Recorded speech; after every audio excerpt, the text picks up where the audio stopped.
Good morning, everyone. I hope you all are fine.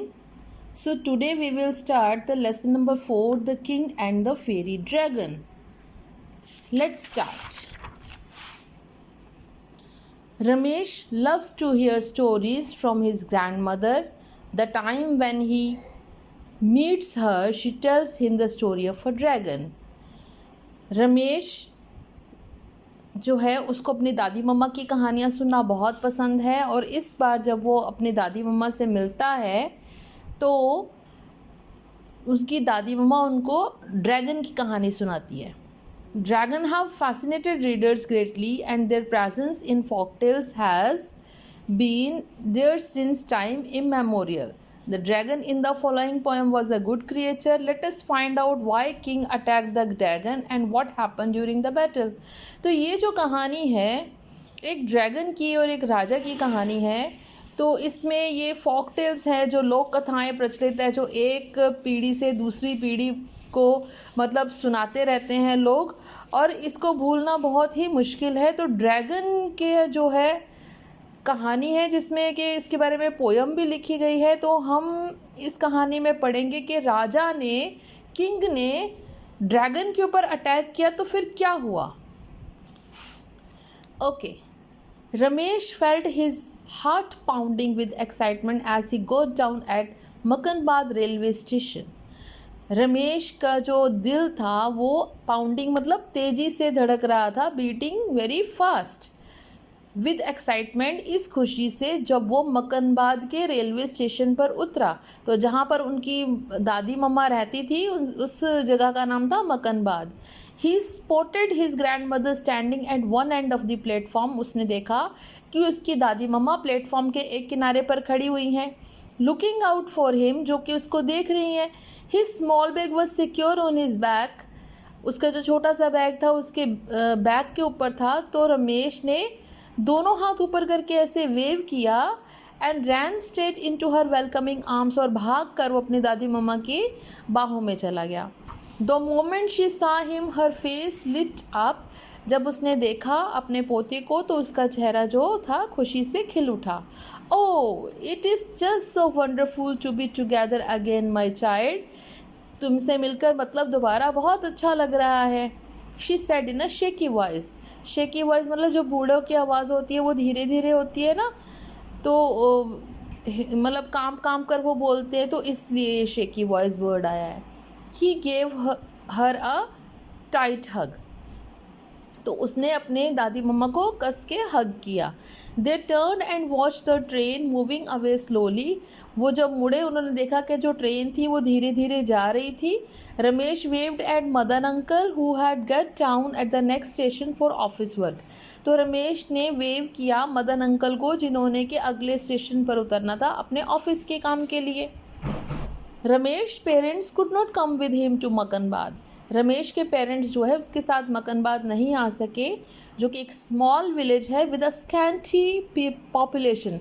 Scanty means होता है small, जहाँ पर बहुत थोड़े से लोग रहते हैं. Fortunately Madan uncle had agree to bring Ramesh along. तो उसके पेरेंट्स उसके साथ नहीं आए लेकिन मदन अंकल को अपने ऑफिस के काम के लिए यहाँ आना था तो वो एग्री हो गए कि रमेश को वो अपने साथ ले जाएंगे. So Ramesh and grand mother headed home. अब रमेश और ग्रैंड मदर दोनों घर की तरफ चल पड़े. He held her wrinkled hand and smiled when she gave him a Toothless green.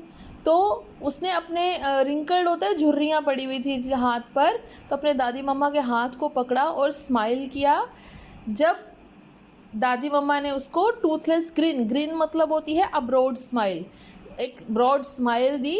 Toothless क्योंकि दादी मम्मा के मुंह में दांत नहीं थे इसलिए यह वर्ड आया है. Ramesh told her all about his school teachers friends class and the new boy Amit.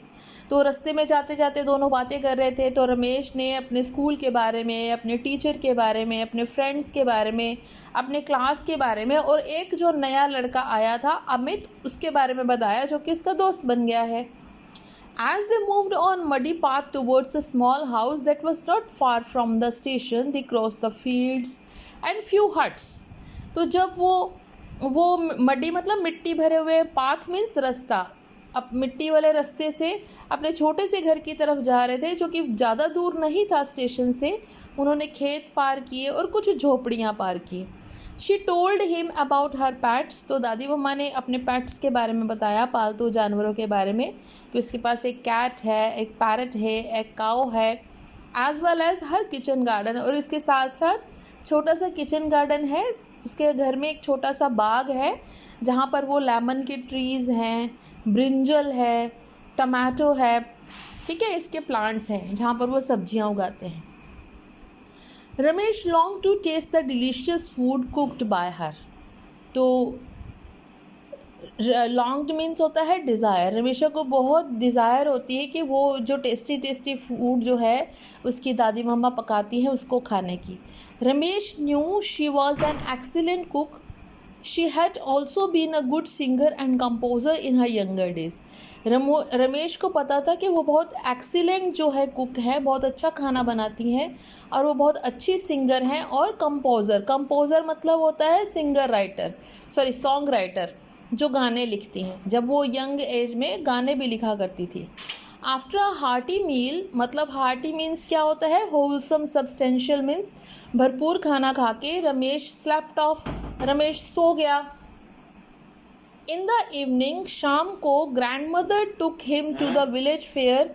It was annual event held in a vast ground near a rocky hillock. Ramesh thoroughly enjoyed himself. There were stalls selling clay pots, wooden toys, baskets, vegetables, grains, and so on. The villagers greeted grandmother respectfully. तो जब वो सो गया और जब शाम को दादी मामा उसको एक विलेज फेयर मतलब गांव के मेले में लेके गई, ये साल में एक बार लगता था, एक बहुत बड़े ग्राउंड में एक रॉकी हिलॉक, हिलॉक मीन्स होता है स्मॉल हिल, एक छोटी सी पहाड़ी के पास ये लगता था मेला। Ramesh thoroughly enjoyed himself, Ramesh ने वहाँ पे बहुत मज़ा किया। वहाँ पर छोटे छोटे दुकानें लगी हुई थी जहाँ पर क्ले पॉट्स, मिट्टी के बर्तन, लकड़ी के खिलौने, टोकरियाँ, सब्जियाँ और अनाज बिक रहे थे और बहुत सारी चीज़ें। तो विलेजर्स जो थे जब वो दादी मम्मा को मिलते थे तो बहुत ही आदर सम्मान के साथ उनको ग्रीट करते थे, नमस्कार बुलाते थे। Suddenly, with the beating of drums, all the villagers gathered around a huge rock that resembled a dragon. तो अचानक ही ज़ोर ज़ोर से ढोल की आवाज़ आने लगी, ड्रम बीट होने लगी, तो सारे जो गांव वाले थे एक बहुत बड़े रॉक के पास, बहुत बड़े पत्थर के पास, रिजेंबल मतलब जिसकी शक्ल मिलती थी, एक ड्रैगन के साथ उसकी शक्ल मिलती, ड्रैगन जैसा, वो ड्रैगन जैसा दिखता था वो रॉक, उसके पास इकट्ठा हो गए and begin to dance as they happily sang folk songs. और वो डांस करना शुरू हो गए और खुशी खुशी वो लोक गीत जो थे वो गा रहे थे। Some even offered flowers to the dragon. कुछ तो थे ड्रैगन को फूल भी चढ़ा रहे थे। Ramesh also cheered and clapped. Ramesh भी बहुत खुश हो रहा था और तालियां बजा रहा था उनके साथ साथ। As the sun set, जैसे सूरज डूबा, they all headed home. Once back, Ramesh sat close to the grandmother and said, "Why were the people dancing around the huge rock that looked like a dragon?" Grandmother nodded. "Well, there is a story about a dragon. Most of the people believe that it watches over us." "Grandma, tell me about the dragon, won't you?" तो शाम जब हुई, सूरज डूब गया, तो सभी अपने घर आ गए। तो वहाँ पर फिर रमेश अपनी दादी मम्मा से पूछता है उनके पास बैठ के कि लोग जो थे उस बड़े से पत्थर के पास जो कि ड्रैगन की तरह दिखाई देता था, डांस क्यों कर रहे थे वो?